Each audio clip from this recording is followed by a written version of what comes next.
So I think we should get going. So I'll ask to go to the next slide and just start with the land acknowledgement. Various people are in various locations, so this is our land acknowledgement for the Greenbelt Foundation, and certainly all of you can reflect on your own. So since time immemorial, the Indigenous people were self-reliant and well provided for through their own ingenuity and use of the gifts of the land, living in harmony with the balance of nature. We acknowledge that the land we meet on and strive to protect is the territory of the Anishinaabe and the Haudenosaunee people, but now is home to many diverse First Nations, Métis, and Inuit people. So a little bit of housekeeping. We're going to ask you to submit questions through the chat function or the Q&A box, and then we'll collect those and direct those to the panelists and presenters. We'll keep everyone muted during the webinar, just so we don't get background noise. If there's any tech issues or the webinar shuts down for some reason, hopefully that won't be the case, we'll email a link and get that back up. And the webinar will be recorded for future potential sharing purposes. The outline of the rest is I'm going to start, well, we're going to ask Mayor Burton just after I speak to give a bit of a welcome, and then we'll move into some context and then really open it up to panel discussion. So next slide, please.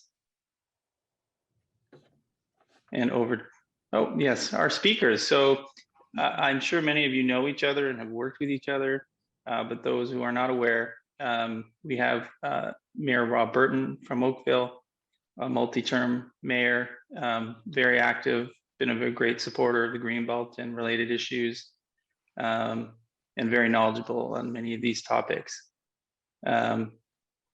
Councillor Joanne from Ajax, who apparently is a green diva, and who campaigned included support of the Greenbelt. And you're, I guess, on your first term as Durham Regional Councillor. And there's been no shortage of issues of growth, development, and the environment in your neck of the woods recently. So that should, I have no doubt, provide some basis for your perspectives that you bring and what your council has been discussing in recent days and weeks. And then Councillor Marc Laferriere, first elected in 2018 to County of Brant Council. Very impressive, 78% vote, and you represent Ward 2 in beautiful Paris, Ontario.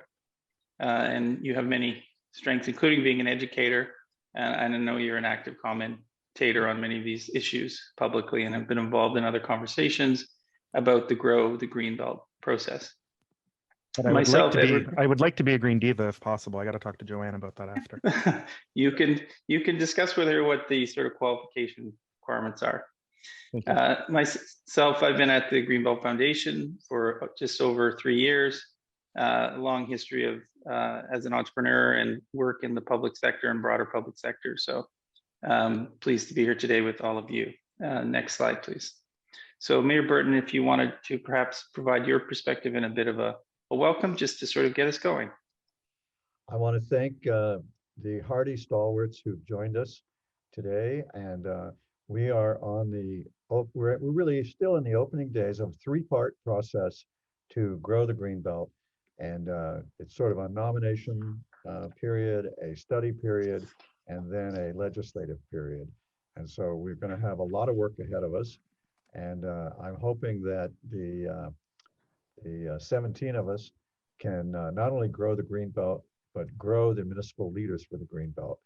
At our heyday, we had 150 members, and as we come closer to the pedal to the metal on growing the Greenbelt and the municipal election next year, I'm hopeful that we can combine these two both of these are occasions of great momentum for people, and I'm hoping they can come together to swell our membership. And so I thank you, everybody. George, I love your expression, let's not punish the people on time. And I always start council on time in that very same spirit. So you had me at hello.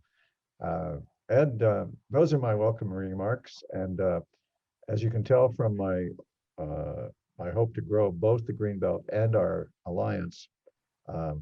My nature is optimistic. Very good. We can all benefit from as much optimism in these days as possible. So it's a wonderful sentiment and theme for us. If you could go to the next slide, please. Again, I'm just going to set a bit of context here and maybe note that we've actually had some very good conversations with the provincial government, both at the political level, with the minister staff, and with officials on this whole process. And so we also had an opportunity recently to engage with conservation authorities and their planning folks.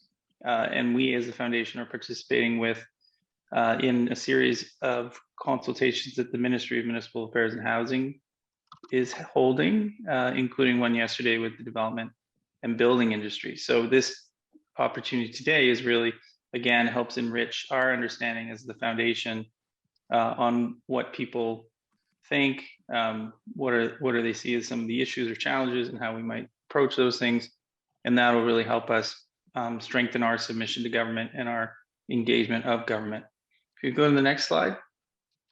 I think most people at this point are familiar with the Greenbelt and its geography, but we'll just put it back up there just to sort of keep it in mind. It's composed of protected farmland and countryside, 2 specialty crop areas, 21 urban river valleys, the Niagara Escarpment, Oak Ridges Moraine, and it's home to, well, about 9 million people are within 20 kilometers of the Greenbelt. So it has a lot of importance as an agricultural area, as a water system area, critical to protecting against urban sprawl, and increasingly important in terms of climate and climate adaptation and how Southern Ontario will be impacted by extreme weather and other sort of impacts, including growing heat effects in many places. So we'll go to the next slide.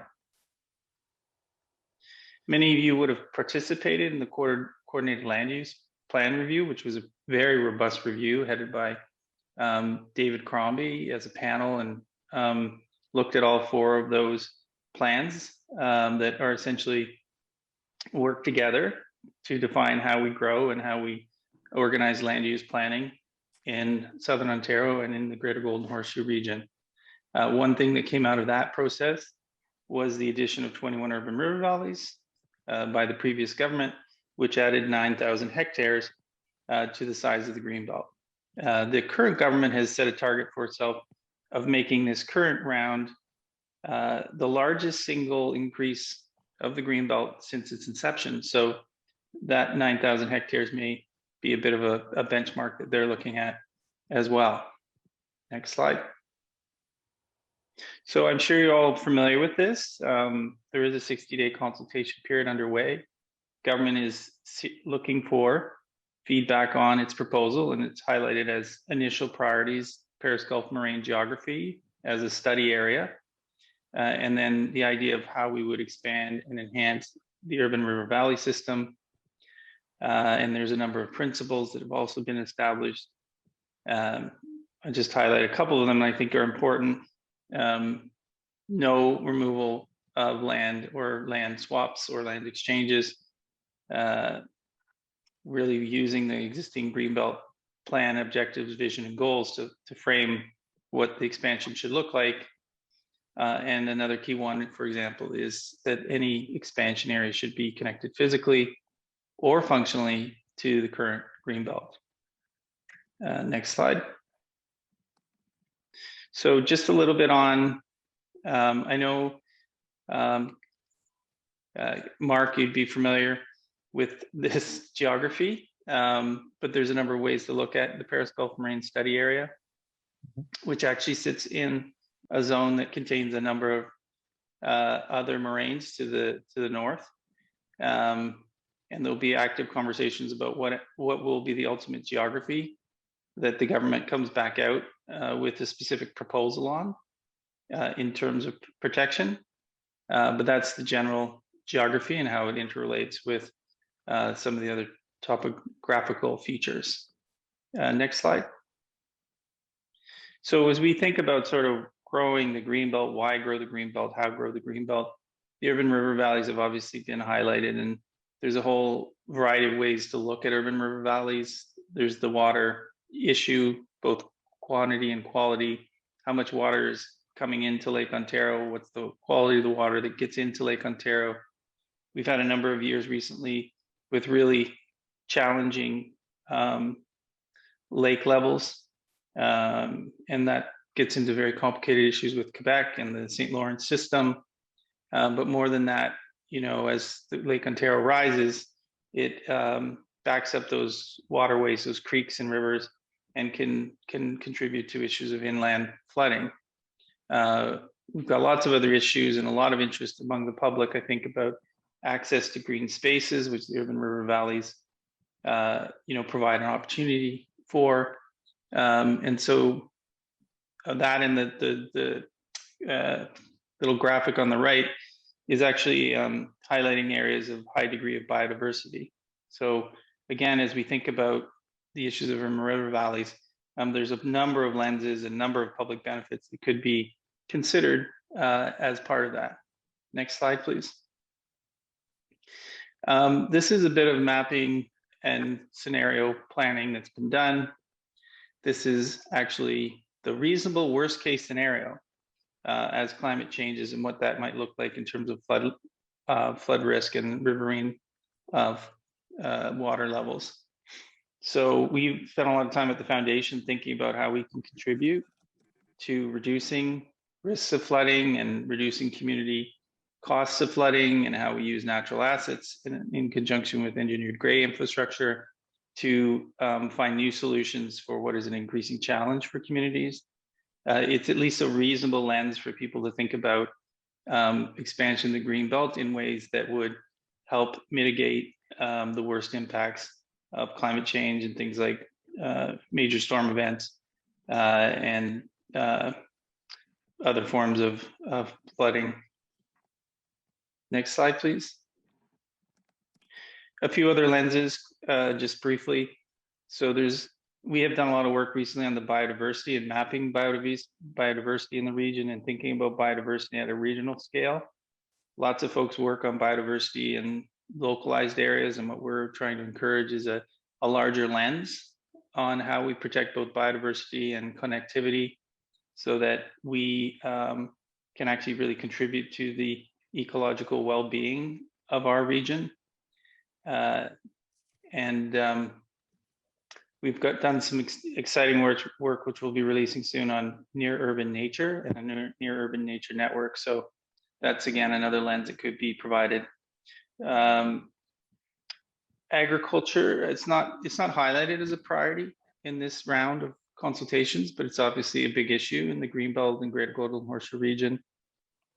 What you see in that map there is actually a bit of a mapping of prime agricultural land in the GGH. And the conclusion briefly to that is that the vast majority of land, farmland in the Greater Golden Horseshoe, whether inside or outside of the Greenbelt today, is class 1 through 3 farmland. It's some of the best agricultural land and growing conditions in the entire country. So again, we know the government is focused a little bit differently this round, but in the longer run, thinking about agricultural systems and their importance and the value they provide economically and otherwise is important. I think most municipalities are now in the process of updating mapping on their agricultural systems, which is great. And maybe that will contribute to other thinking down the line. Next slide, please. I think this is the final sort of context setting slide. This is just a reminder of some of the work that was done previously.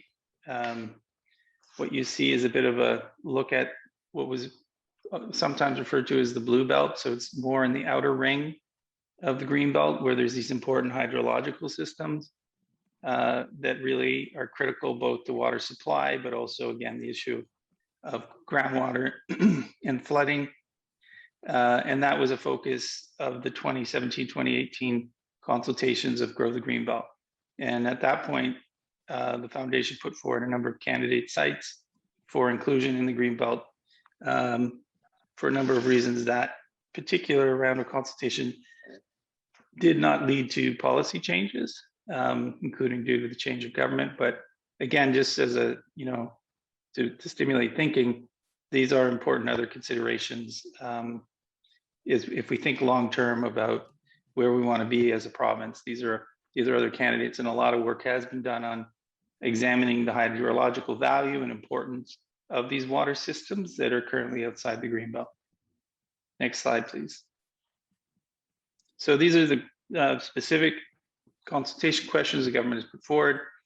The top first three are really, the areas of what they call initial focus, asking about the study area of the Paris Gulf Moraine. What do people think are important when you move from a study area to actually a defined boundary, which the Surveyor General of Ontario would actually have to sanction and understand the boundaries of. And then a kind of question about what would be important about expanding and further protecting urban river valleys. And then there's some opportunity for more open-ended questions about other considerations as it relates to expanding the Greenbelt. So I think that's me. Go to the next slide, please. So now I think it's an opportunity for our panelists to start off with maybe some specific perspectives on what they're thinking about in terms of growing the Greenbelt, what they're hearing, and then we'll open it up and ask people what they'd like to talk about or have the panelists sort of respond to. So maybe I will ask maybe Joanne Dyes to kick us off, just with a bit of a perspective. Thank you, Ed. And Mark, you too can be a green diva. In 2003, when I was campaigning, I met David Donnelly, and this was when the push was on to establish the Greenbelt. And that's how I got involved under great leadership of Steve Parrish, of course. A great deal about it at that time. And many of the candidates that were running in 2003 did support the Greenbelt. And you got some of your membership base from that too. So just a little bit about Ajax. We're a pretty small municipality landmass wise, but we're one of the fastest growing populations, and Ed kind of referred to that previously. We've seen a lot of growth in our municipality, I'd say from about 2003 to 2010. So our population has grown significantly to 132,000 roughly today. And we're bordered by Pickering, our neighbors to the west, and they also wrap around the top of Ajax, and Whitby is our neighbor to the east. So when the Greenbelt came into effect, Council of the Day requested that the province include an urban separator. It's about a 2-kilometer separator of Greenbelt from the lake all the way north to our urban boundary up into the Greenbelt between Whitby and Ajax. We also included lands above our urban boundary, growth boundary at Taunton Road, north up to the 5th concession, which is our boundary, into the Greenbelt as well. And we were lucky that they did grant that request, and we're very happy about that. So we call that urban separator the lungs of Durham. It's extremely important. There's still agricultural working on those lands. And we're happy that we did that. It makes a huge difference. And I think for municipalities, it's seen growing is the only way to get income and to be prosperous, but there's always a balance in life. And the Greenbelt lands have really helped with tourism and people's overall health, as we know now in COVID. There's a lot of new appreciation there for our green spaces. So our issue for a very long time has been with respect to the Carruthers Creek headwaters. So when the Greenbelt came into effect, it did not include the headwaters of Carruthers Creek. However, it is completely surrounded by Greenbelt. So it made no sense to us. It's a vital recharge area. And, for us, it's an issue that we've been battling for years and years till today.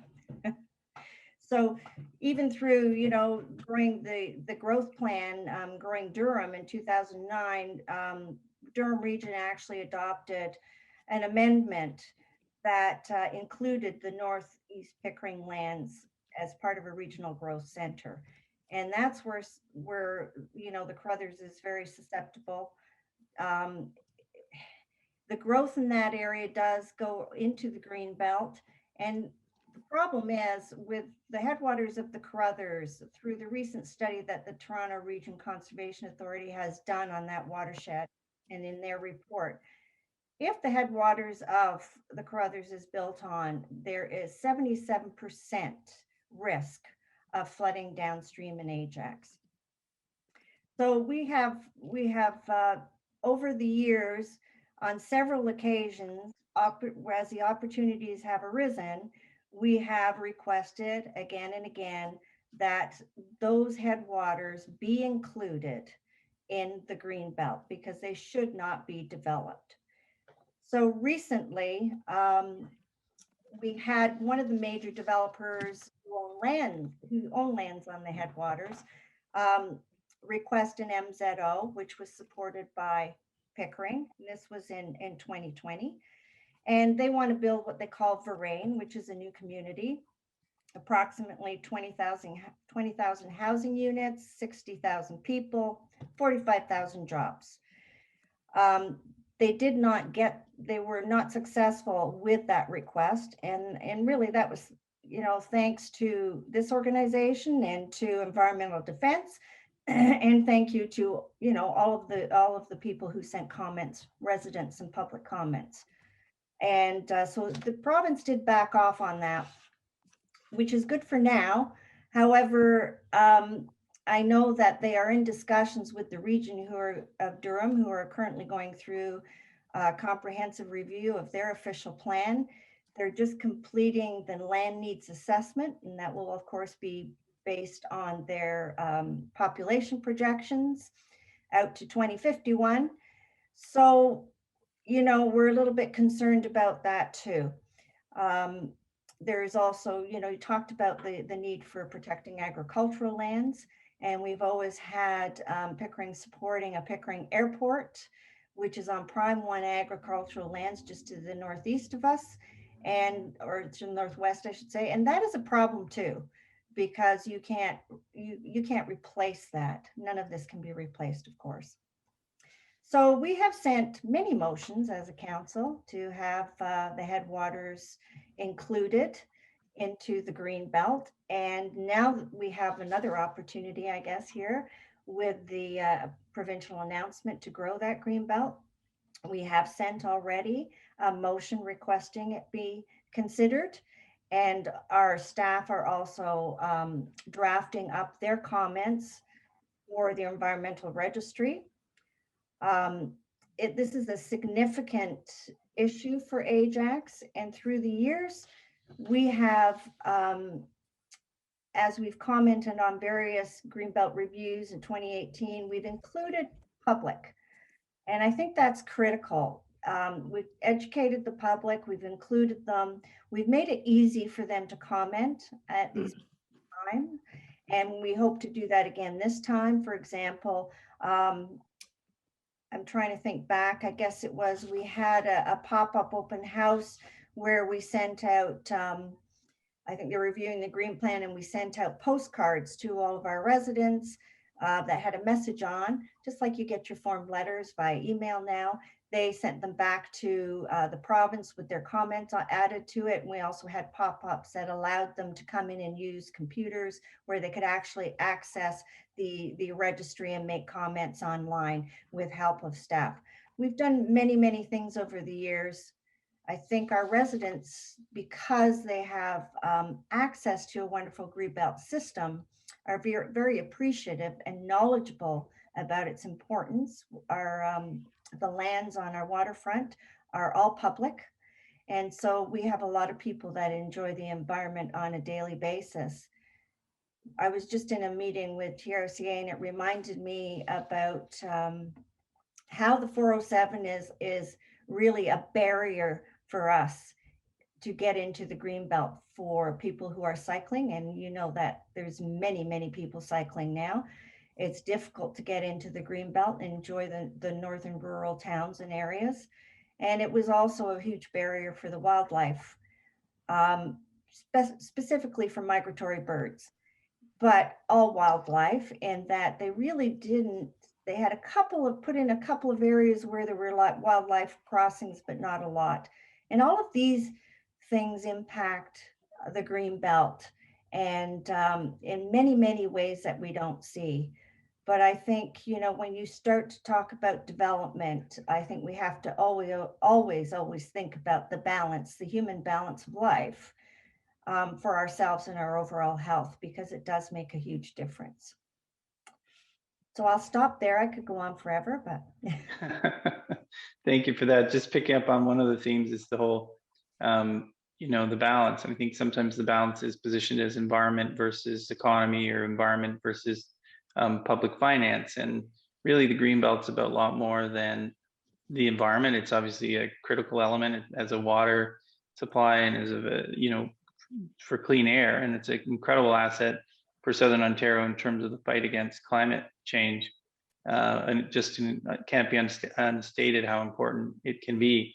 But a lot of the work we do at the foundation is focused on food and ag, the economic benefits, the billions of dollars that are spent on tourism and outdoor recreation in the geography. We just redid the economic impact analysis with Ernst & Young, and it's 9.6 billion in GDP and 177,000 jobs that are completely dependent on the protected status of the Greenbelt in that geography. So we've got to avoid sometimes this, you know, false dichotomy, and we don't even need to get into the fact how important the environment is more generally for economic success and regional livability and all those other things. So thank you for that. Pardon me? That phrase we don't use enough, natural capital. Natural capital. So maybe I'll go to Marc. You're in the farthest west, I believe, of our folks, and you're near the area that's of active interest in terms of Paris Gulf Moraine. So I'm sure you have some important perspectives. Sure, very much so. So the Brantford-Brant federal and provincial riding is an interesting microcosm of the country. It's urban, has an urban center, has a rural donut around it with a small mix of small rural, and that's the County of Brant. The County of Brant isn't a landmass; it's a circular municipality, which creates its own problems without a center point. Things like 5 water systems instead of 1, and you can imagine. We also have 2 Indigenous reserves in our community. So, you know, we're urban, rural, multicultural, and Indigenous all in one. And we're also the most populous federal and provincial riding in the country and in the province. So there's a lot there to unpack. One of the things that I find interesting, though, is whenever I see a decision that should be based on science, environmental science, like Growing the Greenbelt, and you see a very straight line of where the Greenbelt stops, and it's at the riding of Brantford-Brant. And that is not based on any science I'm aware of, unless it's political science. And that is a piece that I think we really need to come to terms with. If you look to the north of the Greenbelt, you see, you know, jagged, funny, crooked little Greenbelt areas that go through multiple ridings, multiple municipalities, based on a zone, right, on relevant environmental space. And then when you look at Brantford-Brant and also Haldeman Norfolk, you see these straight lines where there's no protection. We had somebody come to council recently who is a farmer who is literally on the boundary, Ella Haley, or just about near the boundary of where the Greenbelt protection ends. And it's all based on a municipal line, not an environmental science or regional line. And so that becomes a piece we have to talk about, right?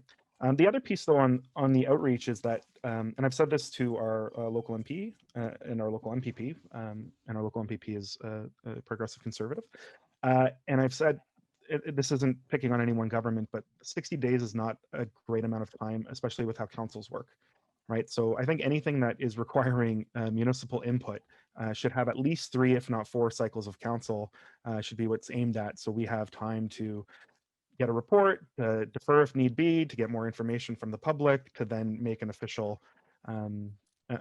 statement as a municipality. As it is, it's a bit rushed, and some of the discussion is not going to be as fulsome as it would be when we only have 2-3 weeks to get something at a council meeting so that we can approve it. So that's another piece. And then for my particular area, there needs to be more Indigenous outreach, because Indigenous communities are affected and also can't be ignored because of some of the things we've seen with land claim issues as well. So that may be happening, but I'm not hearing it happening if it is happening. So I'm hoping that that continues. What we've been hearing from people, though, is a mix, right? So we had a farmer who had a letter from probably about 20 to 30 other farms who are affected, and was very negative on growing the greenbelt. But we also had 2 farmers come that were very positive on it. But I think it's important to tackle some of those issues head on. You know, there's concerns about the proposal, about fairness, about where it will and won't go. There's a bit of a, you know, how come farmland is being affected but not gravel pit land? And you know, what's the arbitrary side of the river that is being picked versus the other? There are concerns about the Periscalt moraine, and you know, for us, for many of the places on the greenbelt, they take water from the lake. We don't. We take water from natural recharge wells, moraines, etc.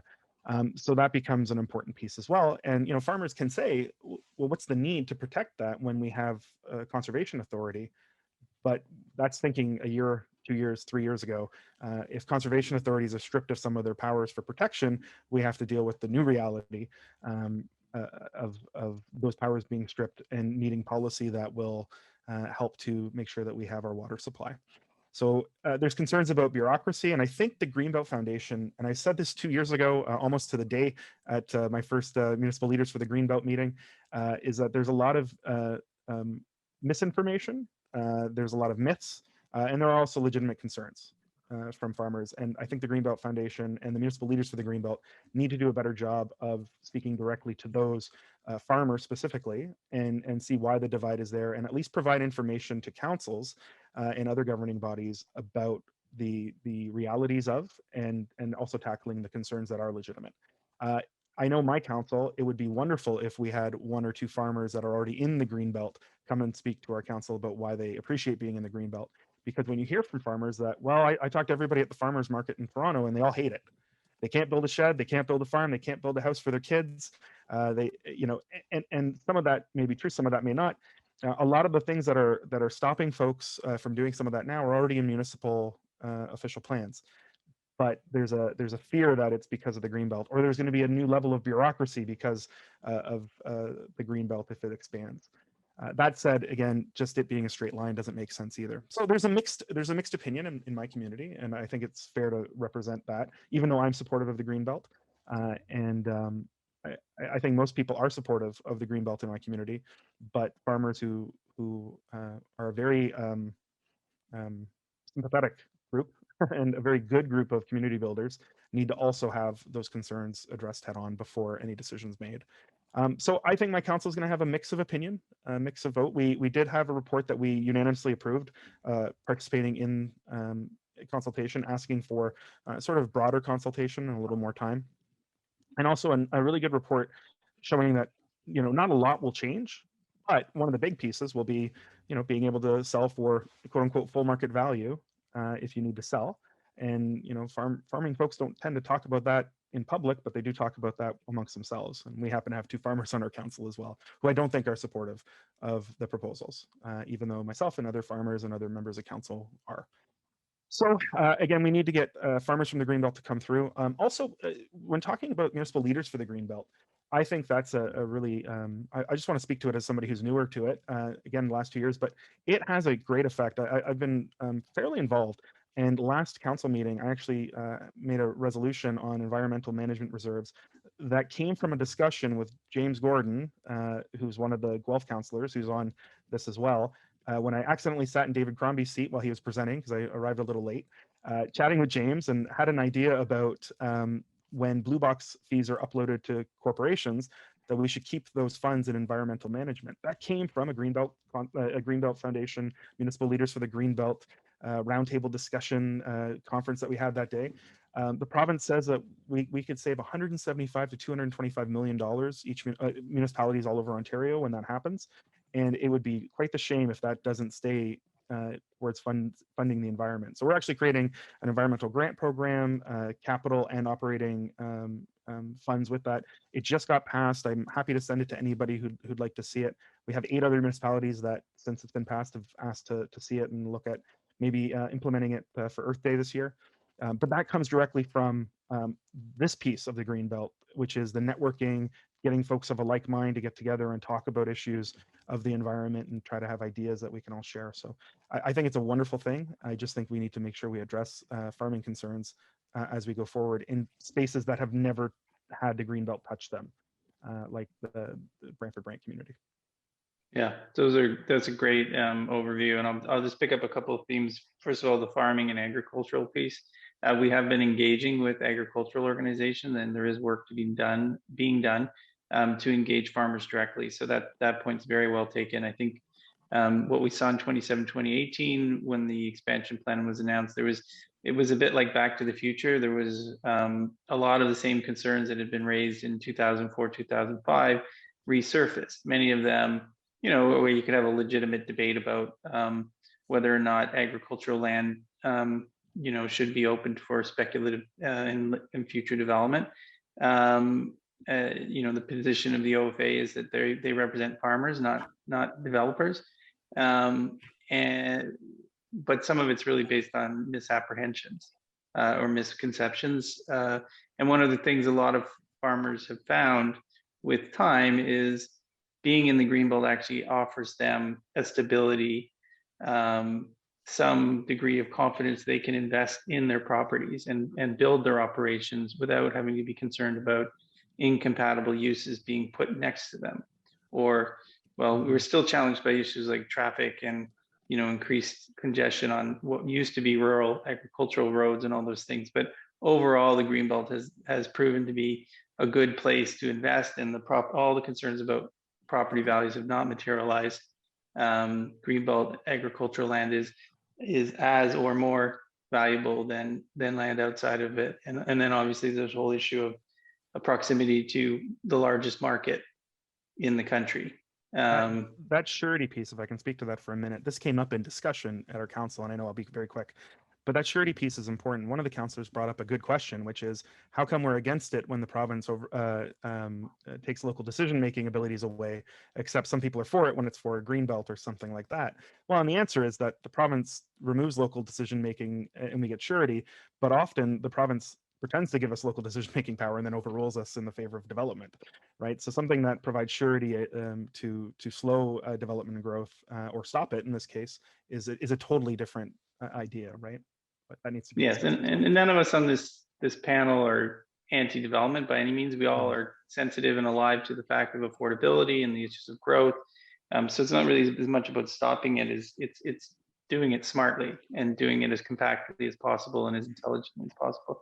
And then just briefly on the time frame issue, I have an inkling that your request may have influenced some folks. I can't say any more than that, but I suspect you may see some news on that front coming forward. And just on the Indigenous consultation, there is a separate stream of activity being undertaken by the province at the officials level to engage Indigenous communities. So that's a positive. So maybe we can turn to you, Mayor Burton. What are your thoughts? Well, first, the most startling thing that has happened in this round has been an appearance 2 regional council meetings ago by the Halton Farmers Association testifying in favor of a hard urban boundary and by implication protection of the Greenbelt. And at the last council meeting 2 days ago, we were a little bit surprised at some of our colleagues revealing that they weren't so much, you know, when we're declaring a climate emergency, they're as gung-ho as anybody, but when it came time to grow the Greenbelt and to discuss the notion of a hard urban boundary, oh my goodness, they didn't think those were very good ideas at all. And even though the consultation is limited to only public land, they were zealous about specifying in our resolution in support of growing the Greenbelt that the consultation with private landowners must be robust. You know, even though they're not included in, you know, they're not targets as they would perhaps call themselves. So that was a fascinating bit of local discovery. Um, the other thing I would say is the Urban River Valley candidacy category is one that we are actively pursuing at the local and the regional level, and we will be filing in time for the April 19th deadline to nominate study areas. We have a few urban river valley systems that were not included when the urban river valley idea was created, and the Greenbelt expanded in those urban river valleys that you indicated on your map. And I just want to footnote that the thing I'm the happiest about for the URVs is we were reluctant to participate in that because we protect our urban river valleys with more protection than the Greenbelt provides. And there's a lot of different uses in the Greenbelt that are permitted that are not permitted in the Oakville Natural Heritage System or the Halton Region Natural Heritage System. And we only went ahead because the government created this new category of they created new rules around this new category of the urban river valley so that our stricter protections were not wiped away by the Greenbelt softer protections.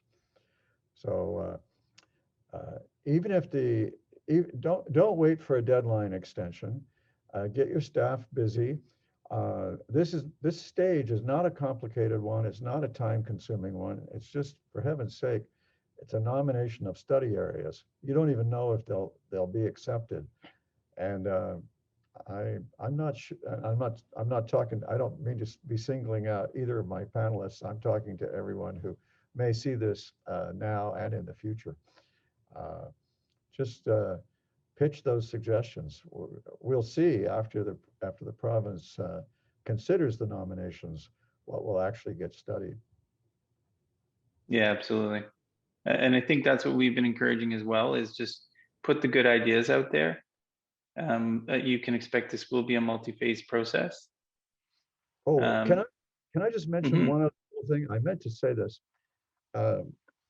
There was recently a very interesting exchange of letters between Minister Clark and Mayor Collier. And Joanne, you may have seen these letters. The minister's letter, if you have to read it really carefully in order to see this, I grant, but it is possible to read into the minister's letter that there's some possibility that private lands could be included for study. And we in Oakville are planning to nominate some private lands that are in our natural heritage system, just to try to break that logjam, this sort of artificial. I mean, we have privately owned hazard lands that, for goodness sake, what's the harm to the owner to be in the Greenbelt? I think some of our private owners might regard it as an honor, but in any event, it's possible to read into that letter. I think what the minister was trying to do was actually kind of poke his finger in the eye of Mayor Collier, but the words weren't as careful as maybe he should have made them, because he wound up kind of looking like there's a possibility. So we're gonna try and enlarge that crack and see where we get. So I would say, to the minister's credit, at least in discussions with us, he's been very clear that he's very sincere about doing something meaningful. And so I think, to the extent to which you have ideas like that, I think they should really be thrown into the hopper. And obviously people can, accept, reject, modify, what have you, but at least, it'd be a shame for people to sort of self-censor, if you will. And I want to reinforce what you're saying about the minister. He has been terrific to work with. Until I think until New Year's of 2020, I might not have said that, but since then he has been. I mean, I have no complaints about him since then. He's been a model minister to work with. So, and he has assured me in a very genuine way that he's sincere and genuine about this expansion of the Greenbelt. And I do believe him.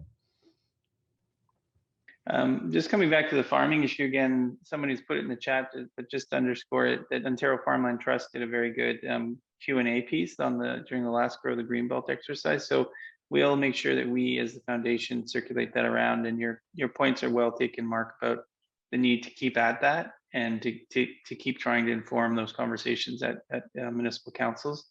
There's a lot of you, but that's nonetheless, it's a very critical piece.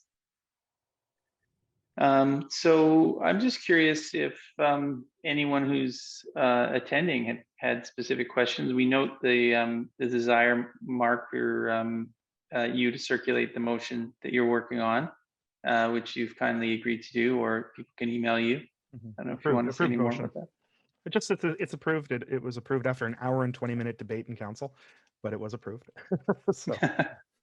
Is that long as debates go? Yes, very. Yeah, okay. That's long everywhere. Almost Yeah. almost all of us have time limits on members' debate time. So clearly, and most mayors ignore that rule when it's hot and contentious because people need to talk it out. But yeah, an hour and a half. One of the councillors asked that every part of the motion be voted on individually, so that and debated individually. But it worked. It all passed.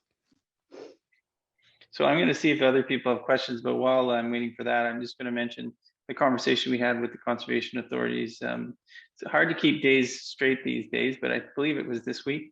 And that was really with the directors of planning. And they're the folks who are very in tune to both what municipalities are thinking about and also the science and some of the sort of on the ground landscape issues. So they had some really interesting ideas. I'm not sure I can do them justice, but a number of them, it was unfortunate in a way because a number of them sort of expressed the fact that, well, we're over here and we're not that concerned. But when we talked a bit more about what might be possible through the Grow the Greenbelt process, I think some of them sort of twigged the fact that maybe it would have been important for them to sort of dig in on this a little bit. And others were talking just in terms of urban river valleys about, would it be possible to think about some east-west connections for a whole variety of purposes, either hydrological, water system quality, protecting some of those nature corridors, and that sort of thing. So there's some interesting ideas emerging from the conservation authorities. And again, they're very active in conversation with their municipalities. So I hope for the people who are attending today or people who may see this in the future, that they also have an opportunity to engage with their conservation authorities who have obviously had a lot to do recently. So we can have some sympathy for them on that front. But there's definitely some interesting thinking going on, and Conservation Ontario is actually collecting the various submissions from conservation authorities and will be publishing and submitting that. So that'll provide, I think, some really interesting ideas and evidence about what might be important in different parts of the region. So just add that as context. Ed, one of our attendees is vice chair of the Credit Valley Conservation Authority, and he's usually very well informed on these things. So let's hope that he can make a contribution if he has any news for us. I don't know if the Oh, sorry. Just when possible, Jen has a good question about the NFU. And I know the NFU is a bit more vocal and supportive about the Greenbelt than the OFA, which tends to be sort of ambivalent. So that might be worth pursuing as well. Sure. Thank you, Jen. Yes, the NFU is engaged on this issue and is interested in exploring how it can benefit farming community and agriculture. And I do expect them to create a submission and to highlight some key issues from their perspective. And I believe they and Ontario Farmland Trust are both undertaking engagement of their members as they have done in the past. Again, we note that the initial priorities of this consultation don't speak directly to agriculture, although I suppose when you get into the Periscope Moraine study area, you're back into agriculture. And then, but agriculture remains just a critical issue in this area. There are some that see agricultural land outside of the Greenbelt as simply a land bank for future urban development. I'm not sure if every agriculture and food operator in that geography would feel that's a very nice way for them to be perceived, but I'll leave that for others to determine. But certainly the voice of agriculture is important, and we have actually had a few conversations with the OFA, and I don't know this for sure, but I suspect what we might see, similar to the comments you made, Mayor Burton, about the Halton farmers, there may be some of the subchapters of the OFA. York has had a lot of active discussion recently about some of the things that have been going on there. And so there may be that some of those local OFA chapters are actually making submissions and putting forward ideas. Don't know for sure, but it would be reasonable that one might expect that. Yes, and the gentleman I mentioned has typed in the Q&A a suggestion. He says that it would be useful for municipalities to inform their local conservation authorities about their suggested additions. And I can see the value of that. And the gentleman's name is Tom Adams. He happens to be from Oakville and Halton as well. So there you go. There's a lot of superstars coming out of that area. Yeah, Joanne, please. Just from speaking with planning staff at the town, they're telling me it's very difficult with the urban river valleys to get further protection than what the province gives if it's on private land. So basically that would fall under your official plan where you put policies in place for, natural heritage and protection. So I'm wondering if that's something the province will be looking at. I don't know. But as it's now, we really can't do much for private lands. Yeah, the learning we have on that, we created the Oakville Natural Heritage System 15 years ago, and it includes private land and pretty strict restrictions. And we did it through zoning, which, so zoning has to conform to the official plan. So we started with an official plan policy, which then generated that provided the authority to do the zoning. So natural heritage system was achieved that way. We then turned around and did the same thing in the region's official plan, and that's how we created the Regional Municipality of Halton's Enhanced Natural Heritage System, which covers public and private land and protects no less than 51% of the land of Halton. And it's so coming at this the other way, trying to go through this consultation to create a natural heritage system, I think would fall on the rocks of you've got to have it in your OP and you've got to have your zoning. And if you can get the political support for that, technically your protections are well, they can be whatever you want, but here in Halton and in Oakville, they're better than the Greenbelt's protections. Thank you. Great. So we're just coming up on time, so I'll just ask to go to the next slide, which is really about how we stay in touch a little bit. Certainly with us at the foundation, there's also a pretty good Municipal Leaders for the Greenbelt website, which we probably should circulate in case people haven't seen that in a while.